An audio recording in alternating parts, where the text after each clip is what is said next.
मी आलो जेव्हा आणि आतमध्ये चहा पित होतो तेव्हा मला अशी गंमत वाटली, ओळखी करून दिल्या सगळ्यांच्या.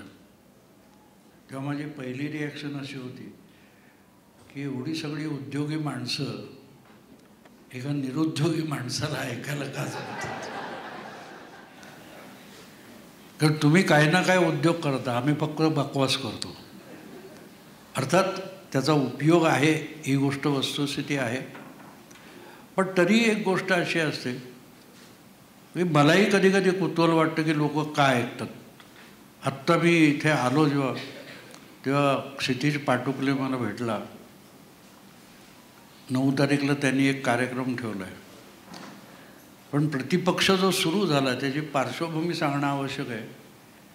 हे यूट्यूब वगैरे नवीन जेव्हा 4-5 वर्षापूर्वी आलं होतं त्या तो आमचा क्षितिज पाटुकले आहे तसा अक्षय भिक्कड किंवा पाचलग म्हणून आहे, विनायक पाचलग, यांच्याबरोबर मी व्हिडिओ ते बोलवायचे आणि करायचो.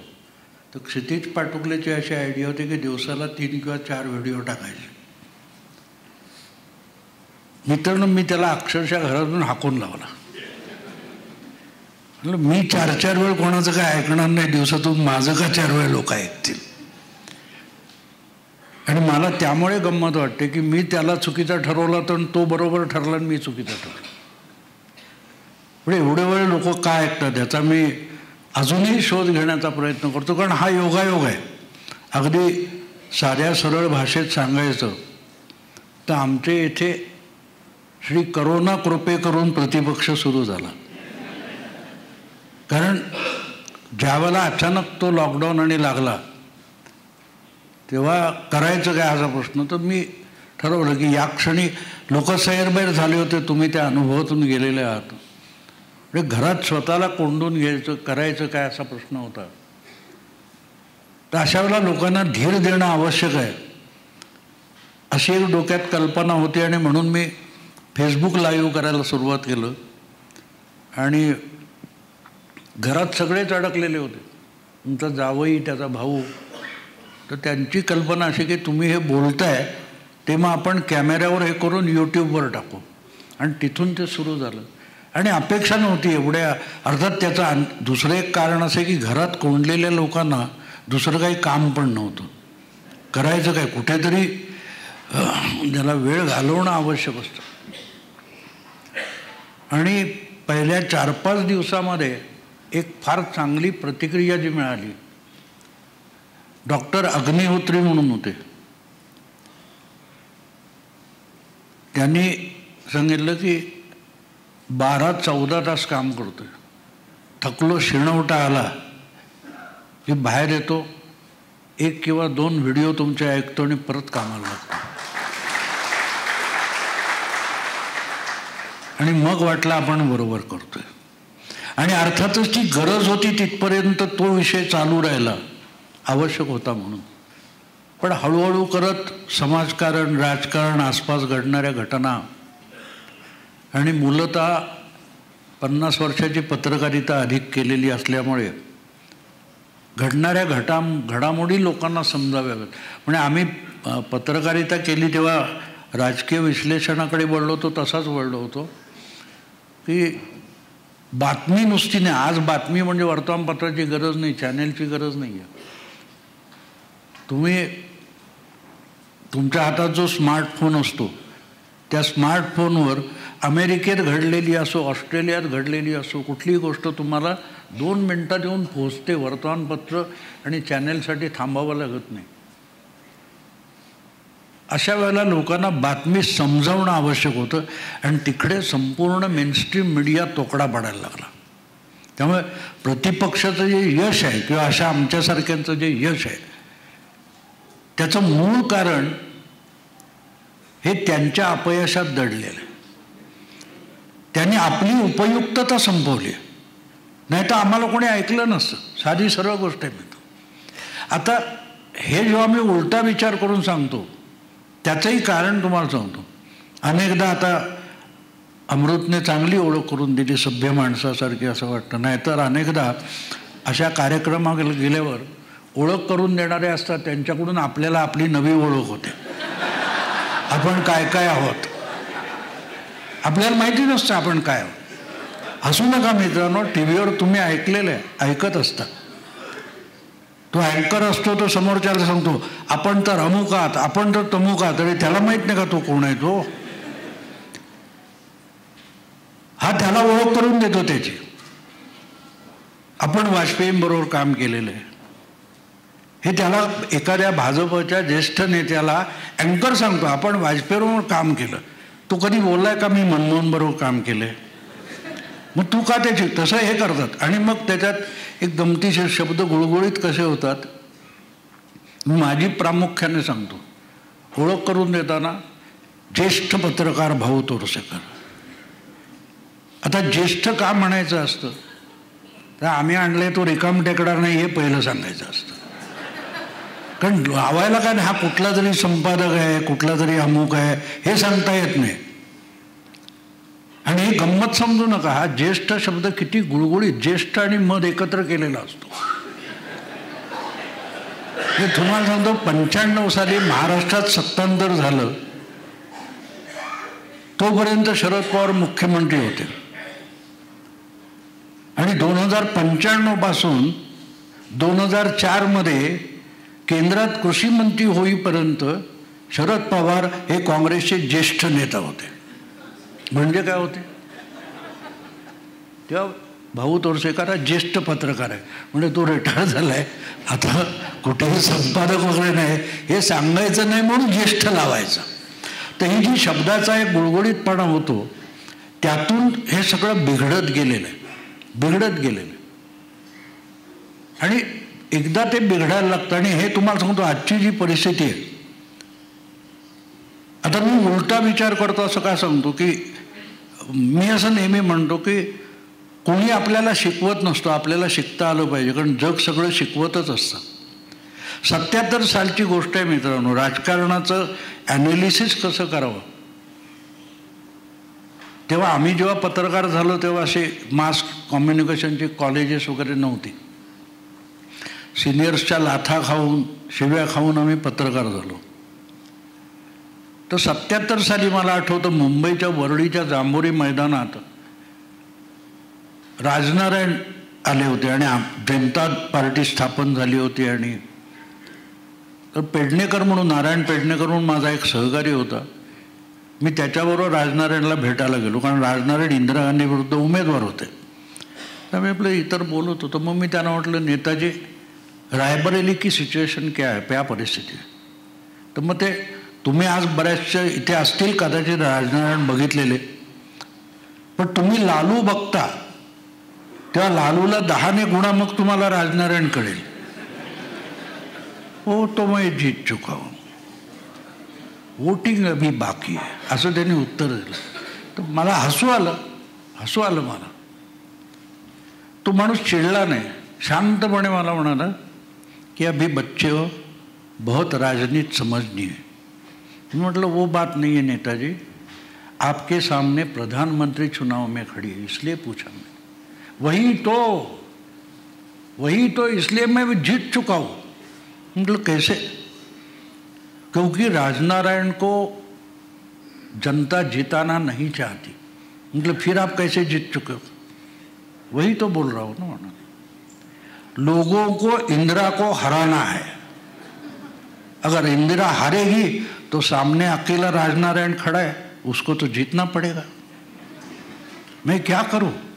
गांव गांव जाकर हाथ जोड़कर बोलूं कि भैया मुझे वोट मत दो, मुझे हराओ, फिर भी जीतूंगा, क्योंकि लोगों को इंदिरा को हराना है. मित्रांनो, हा राजकारणातला फार मोठा मी ॲनालिसिस करतो. त्यात मिळालेला मला धडा आहे की एखाद्या घटनेच्या परिणामाकडे कसं बघावं. आणि मला त्याचं जे रिअलायझेशन म्हणतो, 83 साली जेव्हा आपण वर्ल्ड कप जिंकला तेव्हा आपण जिंकण्याच्या परिस्थितीत नव्हतो. आपली टीम काय होती तेव्हा, पण जिंकला. आणि मला आठवतं मी लोकप्रभेत तेव्हा लेख लिहिला होता की आपण जिंकलो नाही, वेस्ट इंडिज हरलाय. त्यांनी ज्या चुका केल्या त्याचा परिणाम म्हणून आपण जिंकलेले दिसतो. आणि हा जिथे फरक तुम्ही समजाल ना, तिथे मग राजकारणात इतर गोष्टीत कोण हरतो आणि कोण जिंकतो. का जिंकतो तर समोरचा, आज तुम्ही आजच्या निवडणुकीची परिस्थिती बघा ना. तुम्हाला मला सगळ्या जगाला माहिती होतं की 2024 साली लोकसभेची निवडणूक होणार आहे. मग फक्त 10 महिने आधी जून 2023 मध्ये इंडिया आघाडी बनवायचं काय कारण होतं? तुम्ही 5 वर्ष आधी बनवू शकत होता. आणि आत्ता प्रश्न काय विचारला जातो, मला आत्ता बसलो होतं ते आमच्या अमृतने कोणाचा तरी एक प्रश्न विचारला की एवढं जर मोदींना यश मिळणार आहे तर कशाला फोडाफोडी चालली. आता गल्लत कशी होते बघा, समजुतीत गल्लत कशी होते, पटकन तुम्हालाही पडेल रे एवढं मिळणार आहे मोदींना, परत तिसऱ्यांदा मिळणार, सगळे सर्वे सांगतायत, सगळे ॲनालिस्ट सांगतायत, मग फोडाफोडी कशाला. किती लॉजिकल प्रश्न वाटतो बघा, पण जरा डोळसपणे बघा. आणि हाच प्रश्न माझी बायको जी मेरिटमध्ये सातत्याने आलेली आहे, तिने मला विचारला की हे असं कशाला म्हणून. मी तिला तोच प्रश्न उलटा विचारला. म्हटलं एक सांग की तू शाळेमध्ये कॉलेजमध्ये प्रत्येक वेळेला पहिली येत होतीस, मग तू शेवटच्या क्षणापर्यंत अभ्यास का करत होतीस, का करत होती? तुला नापास व्हायची भीती नव्हती ना, पण तू पास होण्यावर समाधानी नव्हतीस, तू फर्स्ट क्लास मिळण्यावर समाधानी नव्हतीस, तू डिस्टिंक्शन मिळवण्यावर समाधानी नव्हतीस, तुला टॉपर व्हायचं. तेव्हा आत्ता मोदी शहा काय करतायत, त्यांना टॉपर व्हायचं. त्यामुळे मग फोडाफोडी कशाला चाललंय, एवढं सगळं झालंय असं म्हणणारे पहिली दुसरीत पण गेलेत की नाही अशी मला शंका येते. त्यामुळे हे इतकं सरळ लॉजिक असतं. आणि लॉजिक तुम्ही लक्षात द्या, मी सांगतो तुम्हाला, आता हे शिवसेना फुटल्यानंतर जेव्हा मला महाराष्ट्राचे एक मोठे वकील आहेत, ते माझ्या सतत आमच्या गप्पा होतात, प्रश्नोत्तर होतात, तर मी शिंदेना कशी शिवसेना मिळणार हे पहिल्या दिवसापासून सांगत होतो, कारण माझं नाव उल्हास नाही आहे.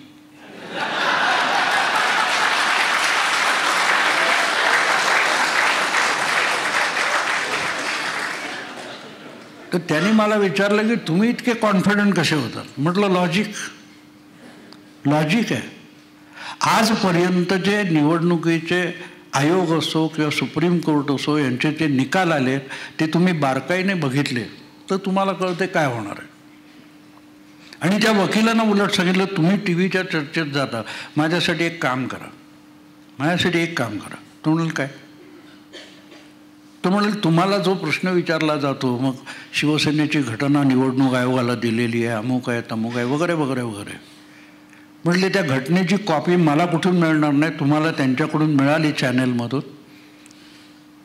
तर त्याच्यामध्ये पक्षप्रमुख नावाचं पद आहे का जरा शोध घ्या. तुम्हाला का? म्हटलं शिवसेना प्रमुख हा शब्द असेल, पण पक्षप्रमुख हा शब्द आहे का तपासा, आणि नसेल तर त्या पक्षप्रमुखांनी कुठचीही कृती केलेली असेल, कुठलाही निर्णय घेतलेला असेल तर तो लिगली अवैध ठरणार. पण यू हॅव बिग पॉईंट. त्यांनी दुसऱ्या दिवशी मला कन्फर्म केलं, यू आर 100% राईट. पक्षप्रमुख हे पदच नाही. आणि आत्ता शेवटपर्यंत तुम्ही बघाल तर तो पक्षप्रमुख पद नाही आहे, हाच निर्णायक पॉईंट ठरला. ते खजील झाले थोडे, वकील साहेब मोठे आहेत, नामवंत हुशार माणूस आहे. तर त्यांना म्हटलं तुम्ही निराश होऊ नका, तुम्ही वकील आहात. ते मला म्हणाले की तुम्ही लॉ केलेला नाही, तुम्ही प्रॅक्टिसिंग लॉयर नाही आहेत. मग हे येतो कुठून डोक्यात? म्हटलं तेच तर कारण आहे, कारण तुम्ही चाकोरीतून जाता, मी आउट ऑफ बॉक्स जातो. मी वेगळी काही शक्यता आहे काय चाचपडून बघतो. आणि त्यामुळे ज्यावेळेला निकाल लागला त्यावर मला परत एकदा त्यांचा फोन आला की तुम्ही पहिल्या दिवसापासून ही बाजू लावून धरली होती. म्हटलं मला आवडते म्हणून नाही लावून धरली, मला ती पटलेली होती की असं होणार. आणि मग त्याने मला एक अतिशय गंभीर प्रश्न विचारला की हे सभापतींनी रिझनेबल टाईममध्ये, राहुल नार्वेकर विधानसभेचे अध्यक्ष यांनी रिझनेबल टाईममध्ये या विषयाचा निकाल लावावा असा जो सुप्रीम कोर्टाचा हे आहे. मग तुम्ही टी व्हीवर बघितलं असेल, रिझनेबल टाईम म्हणजे 60 दिवस, 30 दिवस, 90 दिवस चर्चा ऐकली असेल, सरोदे बापट वगैरे. तर त्या वकिलांनी मला विचारलं रिझनेबल टाईम कसा मोजायचा. म्हटलं व्हेरी इझी आहे, सोपं आहे. म्हटलं ज्या घड्याळात काटे नाहीत त्याच्यात तो टाईम मोजता येतो.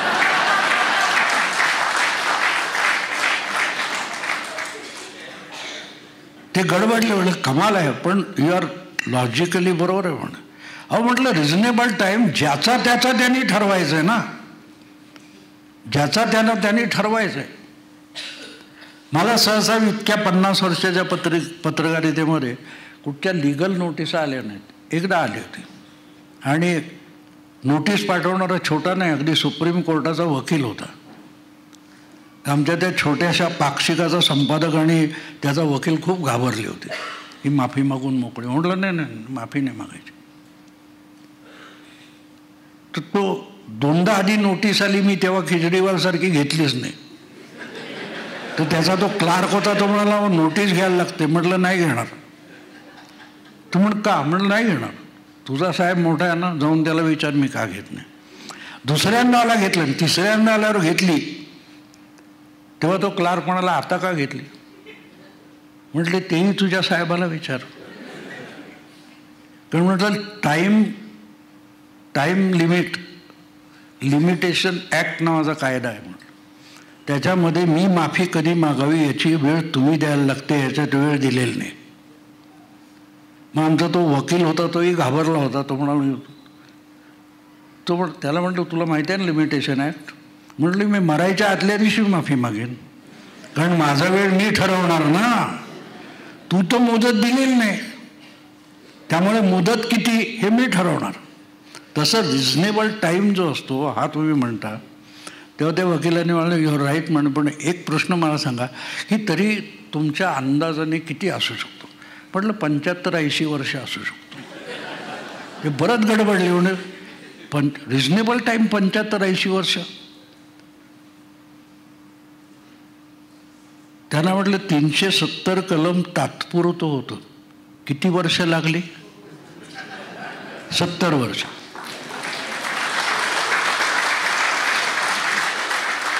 ज्या देशातल्या कायद्यामध्ये तात्पुरतं म्हणजे 70 वर्ष असतं, तर रिझनेबल 80-90 वर्ष असायला काय.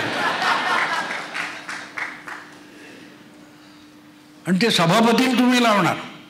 ज्या केसला परत रिफर करता, बोम्मई केस, त्या बोम्मई केसचा निकाल कधी लागला. बोम्मई केसने राज्यपालांनी विधानसभा बरखास्त करण्याचा, मंत्रिमंडळ बरखास्त करण्याच्या केंद्र सरकारच्या आदेशाला चॅलेंज दिलं होतं. ती केस सुप्रीम कोर्टातच चालली आणि निकाल येईपर्यंत 2 विधानसभा निवडणुका होऊन गेल्या. Reasonable time. मध्यंतरी 2 विधानसभा. मग घड्याळाचे काटे उलटे फिरवा. तो घड्याळाचे काटे उलटे फिरवताना त्या 2 विधानसभांनी तेव्हाच्या सरकारांनी केलेल्या कामाचं काय करायचं. तेव्हा हा सगळा पहिली गोष्ट म्हणजे प्लेटोसारखा एवढा मोठा विचारवंत, ग्रीक विचारवंत म्हणतो की सभ्य समाजामध्ये कायद्याची गरज नसते. सभ्य समाजात कायद्याची गरज नसते, कारण प्रत्येकजण सभ्य असतो, तो सभ्य वागतो. जो सभ्य वागत नाही तिथे कायदा लावावा लागतो. आणि बदमाश असतो तो नेहमी कायद्याला बगल देऊन निघून जातो.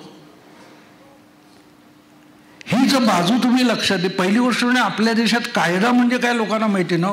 अगदी मोठमोठे घटनातज्ञ वगैरे. कायदा म्हणजे सक्ती असते. Law must be enforced. Enforce म्हणजे काय. सक्ती असते ना. मी कालपासून इथून जात होतो, आज इकडे तुम्ही सिग्नल ठोकलात आणि तो सिग्नल मी क्रॉस केला की गुन्हा झाला.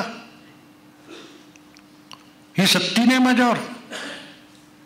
का तर कायद्याने. म्हणजे काय तर कायदा म्हणजे सक्ती, आणि कायद्याची जबरदस्ती करता येणार नाही असं जेव्हा बोलतात तेव्हा हसू एवढ्यासाठी येतं मित्रांनो, यांना कायदा म्हणजे काय कळतो का? आणि म्हणून तुम्हाला 10 वर्षात मला अनेक जण विचारतात मोदींनी काय केलं. मी म्हटलं आत्तापर्यंत 4800 कायदे रद्द केले, जे होते आणि कशासाठी होते कोणालाच माहीत नाही. एक गोष्ट गमतीशीर तुम्हाला सांगतो मुद्दाम. एक राजा होता, तो शिकारीला गेला आणि त्याला कुठेतरी हरण दिसलं. तो बेफाम झाला, दौडत त्याच्या बरोबरचे सगळे कुठेतरी पांगले, आणि एक दृश्य असं दिसलं की तो अचानक थबकला. त्याला एक काय चाललंय बघतो, तो 2 शिपाई खांद्यावर तलवार टाकून गस्त करत होते. इकडून तिकडे, तिकडून इकडे, इकडून तिकडे, तिकडून इकडे चाललो. तो बघत त्याला गणवेशावरून म्हटलं हे तर आपलेच दिसत आहेत. पण त्याने थांबून बघितलं, हरण गेलं कुठच्या कुठे. एक 15-20 मिनटं गेले, मग थांबले. त्यांनी तंबाखू काढला, चुना काढला, तंबाखूचा बार भरला. परत थोड्या वेळात ते उठले, चालू होतं. मग होता त्यांचा लंचवर झाला. परत डुलकी काढली, उठले, सुरू झाले. होता 4 तास 5 तास निघून गेले. शेवटी तो राजा त्यांच्याजवळ गेला. त्यांनी लगेच लावून मुजरा वगैरे केला. म्हणलं इथे तुम्ही काय करता? म्हणून आमची ड्युटी आहे, इथे सिक्युरिटी, आमची ड्युटी आहे. कसली ड्युटी आहे? माहीत नाही म्हणाले. नाही इथे पहारा करते. हो म्हण पहारा करतोय. अरे निबिड अरण्यात काय घडणार आहे, कशासाठी सिक्युरिटी ते माहीत नाही म्हटलं. आमची ड्युटी आहे. तो म्हणून तुम्हाला पगार मिळतो? हो म्हणेच. महाराज तुमच्याच खात्यातून पगार मिळतो. महाराज हैराण होता, आपण पगार देतो आपल्याला माहीत नाही, हे पगार घेतात गस्त करतात त्यांना माहीत नाही. तर म्हणे कधीपासून करतात? हे आमच्या आजोबापासून चालू आहे.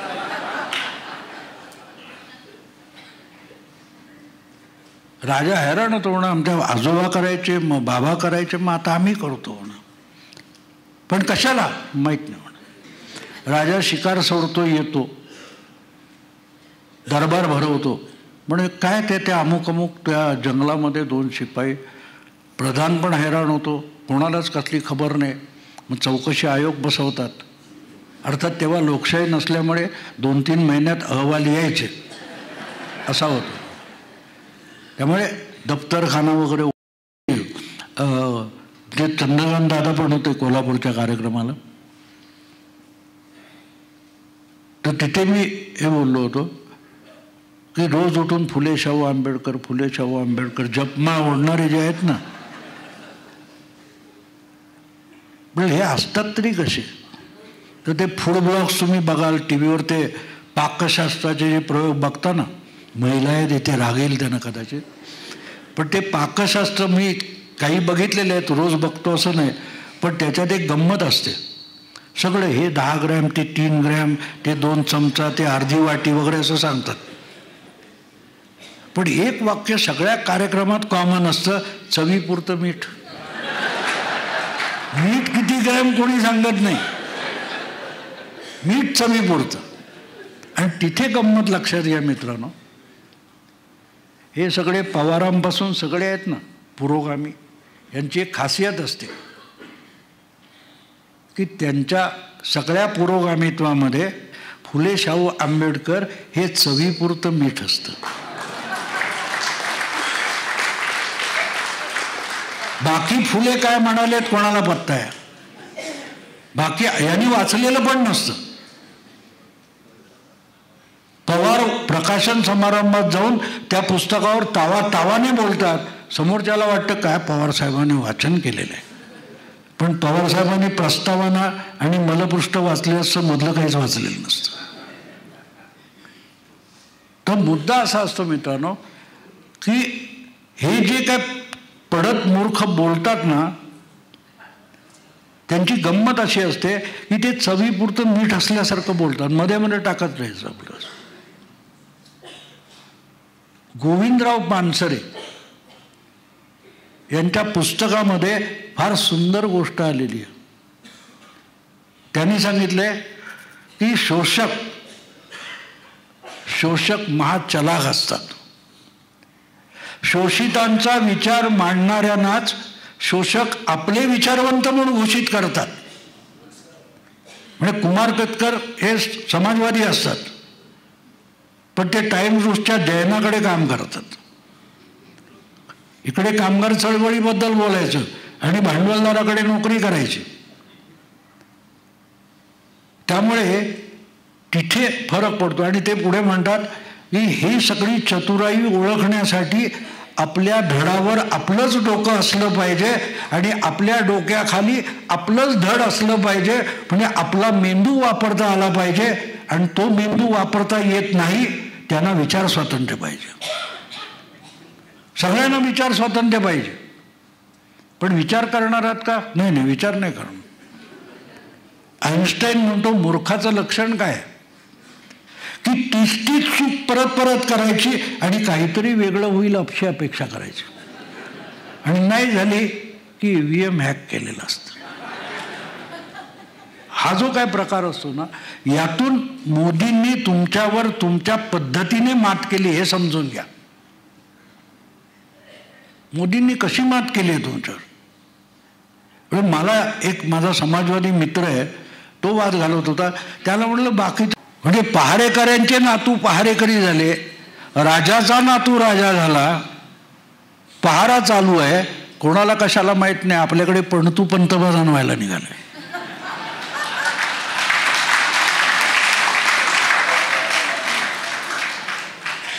एक काँग्रेसवाला उत्तर देईल कशाला, काय माहिती म्हणते. नेहरूंचा खापर पडतो, इंदिराजींचा पडतो, सुरू होईल ना. आणि याला घटनेत बसवतात, त्यांना बापट म्हणतात. याला लोकशाही म्हणतात, त्यांना सर्वोदय म्हणतात. आपण रोज ऐकतो मित्रांनो, पाखंड कशाला म्हणतात, थोतंड कशाला म्हणतात. काल परवा तुमच्या नार्वेकरांनी जो निकाल दिला तो किती लोकांनी वाचला? बाकीच्यांनी सोडा, सुप्रियाताईंनी तरी वाचायला पाहिजे होता.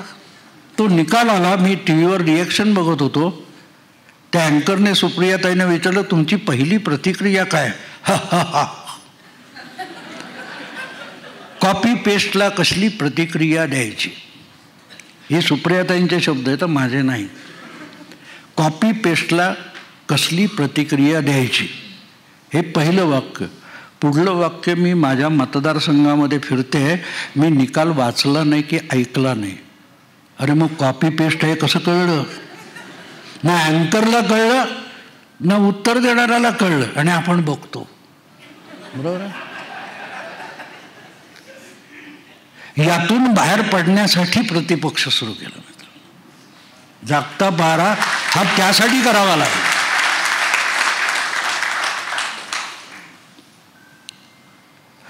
आपण कसं असतं मित्रांनो माहिती आहे का, आपण ऐकत राहिलो की हळूहळू विसरून जातो काय ऐकत होतो. ही सायकॉलॉजी ज्याला म्हणतात, ती मानसशास्त्र, हे असं असतं की तुम्ही ऐकत राहता, विसरून जाता काय ऐकता. इतकं ते रुटीन होत जातं ना की त्यातलं गांभीर्य संपून जातं. मग प्रश्न पडतो की सुप्रियाताई ह्या कॉपी पेस्ट पटू आहेत की संसदपटू आहेत? कारण त्यांचे अदृश्य शक्ती कॉपी पेस्ट चालू आहे. प्रत्येक रिॲक्शनमध्ये बघता ना तुम्ही, अदृश्य शक्ती आहे. तर या सगळ्या गोष्टीमध्ये मला एकदा सुप्रियाताईंचा फोन आला होता. मी त्या ब्लॉग लिहिला होता, दाखवायचे सुळे असं त्याचं शीर्षक होतं. तो वाचून त्यांचा फोन आला होता. मग ते बोलता बऱ्याच गोष्टी निघाल्या. त्यांना मी एक प्रश्न विचारला. ही 2017 गोष्ट आहे, राष्ट्रपती निवडणूक व्हायची होती. मी त्यांना एक प्रश्न विचारला की तुम्ही सोनिया गांधी बैठक बोलवतात UPAची, तुम्ही लोक जाता, तर तिथे बसून खाता काय? म्हटलं ढोकळा खाता शेव चिवडा खाता, मिसळपाव खाता, काय खाता? त्यामुळे हा काय प्रश्न झाला म्हणे, तिथे काय खाण्याचा काय संबंध झाला?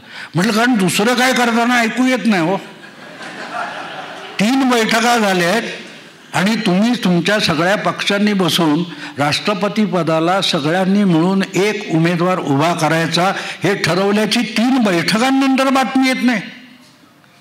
म्हणून म्हटलं की काही काय वेगळं वेगळं खायला मिळतं म्हणून जाता की काय? त्या म्हणाल नाही ना हो, इतक्या पक्षांची सहमती व्हायला वेळ लागते. म्हटलं मग अवघड आहे. काय अवघड आहे? म्हटलं नाही, राष्ट्रपती पदाचा माझ्या माहितीप्रमाणे एकच उमेदवार असतो. तो ठरवायला 2 महिन्यात 3 बैठका, आणि तोही ठरत नाही तर 543 उमेदवार ठरवायला किती वर्ष लागतील? म्हटलं मी पण हयात नसेल, तुम्ही पण असाल की नाही गॅरंटी नाही. म्हटलं जे चंद्रकांत दादा पण होते कोल्हापूरच्या कार्यक्रमाला, तर तिथे मी हे बोललो होतो की रोज उठून फुले शाहू आंबेडकर, फुले शाहू आंबेडकर जपमा ओढणारे जे आहेत ना, म्हणजे हे असतात तरी कसे? तर ते फूड ब्लॉग्स तुम्ही बघाल टी व्हीवर, ते पाकशास्त्राचे जे प्रयोग बघता ना, महिला आहेत इथे रागेल त्यांना कदाचित, पण ते पाकशास्त्र मी काही बघितलेले आहेत, रोज बघतो असं नाही, पण त्याच्यात एक गंमत असते. सगळं हे 10 ग्रॅम, ते 3 ग्रॅम, ते 2 चमचा, ते अर्धी वाटी वगैरे असं सांगतात. पण एक वाक्य सगळ्या कार्यक्रमात कॉमन असतं, चवीपुरतं मीठ. मीठ किती ग्रॅम कोणी सांगत नाही, मीठ चवीपुरतं. आणि तिथे गंमत लक्षात घ्या मित्रांनो, हे सगळे पवारांपासून सगळे आहेत ना पुरोगामी, यांची एक खासियत असते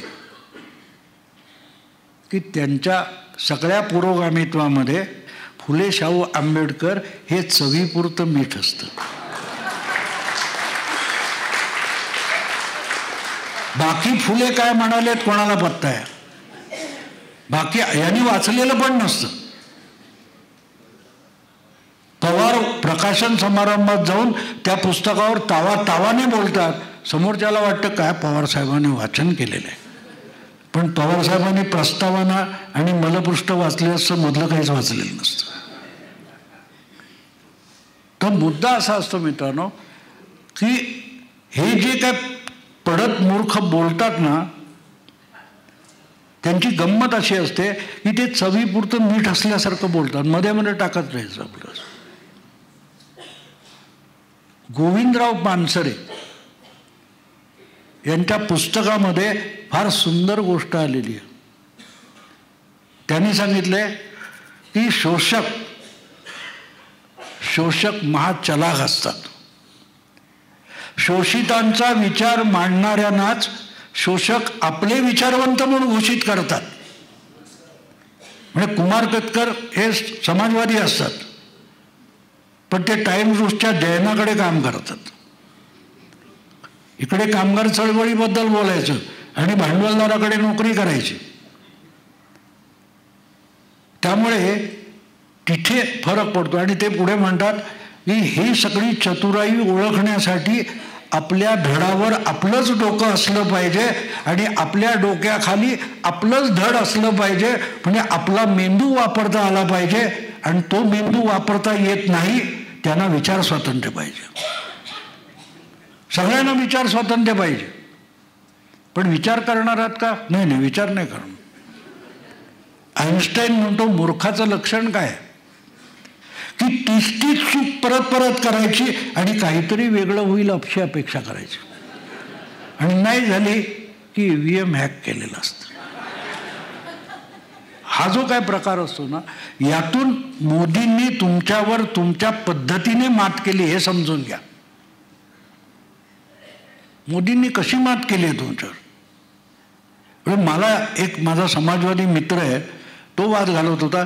त्याला म्हटलं बाकी मोदी नुसतं सरकार नाही आणणार आहे, मोदी या देशामध्ये स्थित्यंतर आणेल, सत्तांतर नाही आणणार. सत्तांतर होणारच आहे, स्थित्यंतर आणेल.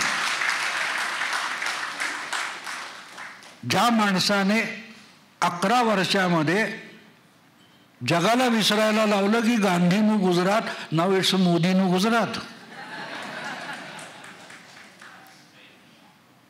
तो नेहरू गांधींचा भारत हे जगाला विसरायला लावेल. आत्ता काय चाललंय?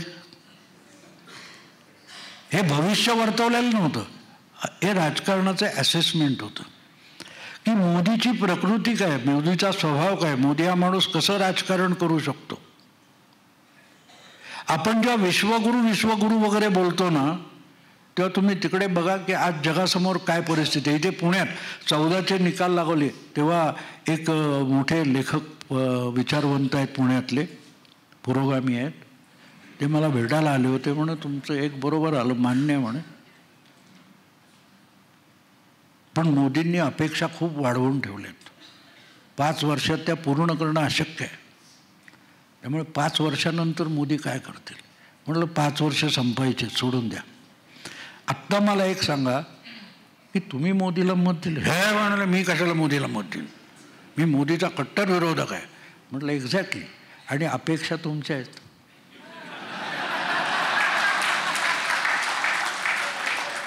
ज्यांनी मोदीला मत दिलंय त्यांच्या काहीच अपेक्षा नाहीत, आणि जे मोदींना मतच लोक देणार नाही म्हणत होते ते सांगतात मोदींना कुठच्या अपेक्षेने मतं दिली. आहे की नाही गंमत? मी मला सांगितलं ना, आपली नव्याने ओळख होते. तसा मोदीला मतं का दिली हे बरखादत आणि राजदीप सरदेसाईला कळतं. यासाठी तुम्हाला लोकांनी मतं दिलेली नाहीत. हे तू कोण सांगतो? तू देणारच नाही बोलला होता. आणि त्यामुळे मग या लोकांचं असेसमेंट जे चुकत जातं ते तिथे चुकत जातं की त्यांना मोदी कोण आहे माहीत नाही. माहीत आहे तो वेस्ट इंडिजला आपण हरवतो, एक जात सगळे गोरे आहेत. ते कळलं तुम्हाला प्रॉब्लेम? वेस्ट इंडिजमध्ये गोरे नसतात हे सुद्धा माहिती नाही. ते वेस्ट इंडिजच्या टीमला क्रिकेटमध्ये हरवणार आहेत. इंडिया आघाडी बघता ना तुम्ही मित्रांनो, का विस्कटली माहिती आहे तुम्हाला इंडिया आघाडी? सोपी गोष्ट आहे. खरे खेळाडू कॉमेंट्री बॉक्समध्ये बसलेत. कसा येतो मोदी बघतो, त्याला असा हरवतो, तो बॅट फिरवते जाण तिकडे, त्याला कोणीतरी बॉल टाका ना, हे कॉमेंट्रीतून त्याला हरवणार आहेत. टीव्हीच्या चॅनेलच्या डिबेट जिंकून त्यांना वाटतं मोदींना हरवणार. प्रॉब्लेम तिथे होतो मित्रांनो. तुम्हाला लढायचं असेल तर मैदानात उतरावं लागेल. राहुल कंवलने त्याला असा प्रश्न विचारला की मोदी पंतप्रधान पदाचे उमेदवार आहेत, लेकिन क्या मोदी अटल बिहारी हो सकते? एक सेकंदात अशोक सिंघल म्हणाले बिल्कुल नहीं होंगे. तो म्हणाले क्यों? तो वाजपेयी की पॉप्युलरिटी आप जैसे लोगों में है. फरक सांगतोय मी.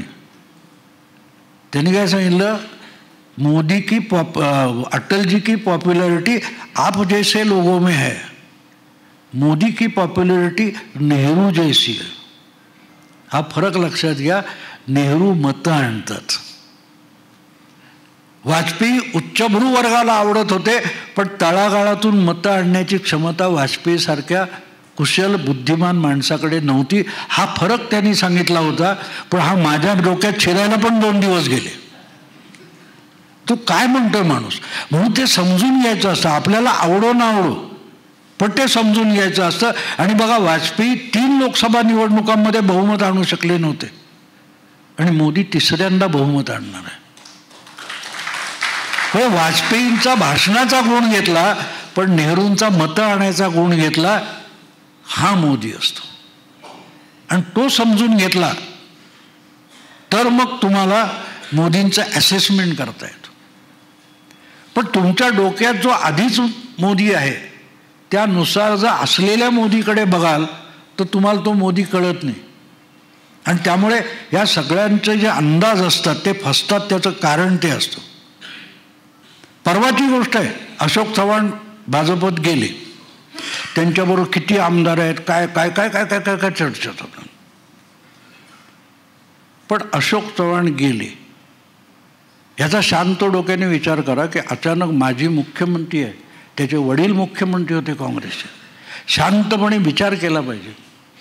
त्यावर दुसऱ्या दिवशी अर्थातच सकाळी पत्रकार परिषद चालते रोज, कारण रोज मानव शरीर धर्म असतो, प्रातर्विधी करावा लागतो. काल संध्याकाळपर्यंत होते व आज कुठे गेले, कसे गेले? पण आता बघा, त्यामध्ये सुद्धा काहीतरी असतं, ते शोधायची इच्छा नाही. संजय राऊत म्हणाले की कालपर्यंत एकेका जागेसाठी हुज्जत करत होते अशोक चव्हाण, 12 तासात गेले. मग अशा वेळेला अशोक चव्हाण गेले तर त्यांच्याबरोबर आमदार किती गेले हे बघायचं नसतं. अशोक चव्हाण काँग्रेस आणि महाविकास आघाडीची काय काय गोपितं घेऊन गेले बघायचं असतं.